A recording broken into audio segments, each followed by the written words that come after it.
Oi, Wilson, bom dia para você, bom dia para todo mundo que está acompanhando. Fique alerta junto com a gente. Você falou aí 215 idosos, mas esse número pode passar de mil idosos lesados. A média de idade dessas pessoas é de 69 anos. E os idosos eram de 5 estados, como você bem colocou: Santa Catarina, Alagoas, Bahia, Ceará e Rio Grande do Sul. O que acontecia, né? O grupo investigado, por baixo, né, o que a polícia conseguiu investigar, o que o Ministério Público conseguiu levantar, é de que pode ter sido pelo menos movimentado cerca de 5 milhões.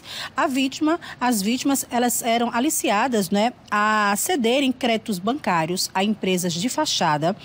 E quando esses créditos eram aprovados, né, quando realizavam todo o trâmite, as vítimas, em vez de terem esse valor ressarcido, elas recebiam um valor ali muito irrisório, muito abaixo, cerca de 1 a 3% daquele valor que ela tinha, né, cedido para essa empresa, com a promessa de que esse valor retornaria para elas, né?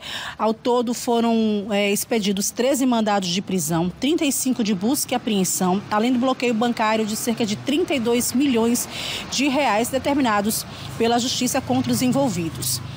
Em Fortaleza, né, no Ceará, 3 pessoas foram presas e 8 mandados foram cumpridos só naquele estado. Mas em Alagoas também o Ministério Público está atuando. A operação, né, foi coordenada pelo Grupo de Atuação Especial de Combate às Organizações Criminosas, o GAECO, do Ministério Público, nos estados em que eu já citei, né, Santa Catarina, Bahia, Ceará e Rio Grande do Sul, além de Alagoas. As informações ainda estão chegando, ainda são um pouco desencontradas, porque esse número pode ser muito maior, tanto de idosos lesados, quanto desses valores, né, que foram repassados em créditos e que esses idosos não tiveram acesso. A polícia continua investigando para saber, né, de que forma essa quadrilha, de que forma essas pessoas conseguiam chegar até esses idosos, né, para ter o acesso a esses créditos, as cartas de créditos que eles tinham, e qual era o modus operandi que eles usavam para conseguir aliciar, né, qual era o assunto, qual era o papo que eles usavam com esses idosos para conseguir que eles fizessem, né, cedessem esses créditos, Wilson. O Ministério Público ainda não se manifestou oficialmente, né? A gente tentou conversar para trazer mais informações, porque a operação está em andamento e outros mandados devem ser cumpridos. Wilson.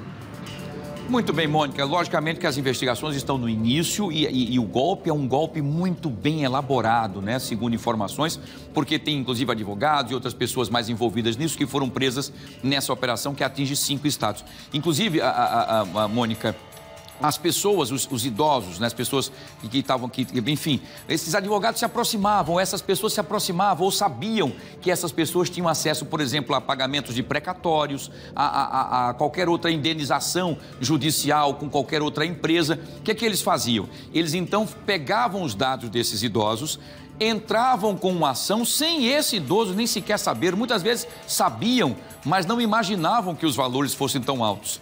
Então, por exemplo, depois eles faziam com que essa ação fosse, logicamente, eles ganhavam a ação então era paga, uma ação indenizatória, era paga num valor de, por exemplo, 150 mil reais, e eles, ao invés de pagarem a essas pessoas que teriam direito, que são os idosos, os 150 mil reais, eles só repassavam 1/3 desse valor. Passavam, às vezes, 10, 12 mil reais, ou muitas vezes 10, 15, 20 mil reais, e o restante eles ficavam. Por isso, eles acabaram, então, ficando com um valor vultoso aí, um valor muito alto, e enganando essas pessoas, dizendo que tinham recebido apenas aquele valor e não o valor total, como era de devido desses idosos. Obrigado, Mônica. Você volta daqui a pouquinho. Vamos continuar acompanhando, que teremos muitos desfechos ainda e muitas informações sobre essa operação Entre Lobos, que foi intitulada pela polícia. Vamos, a qualquer momento, atualizaremos para vocês.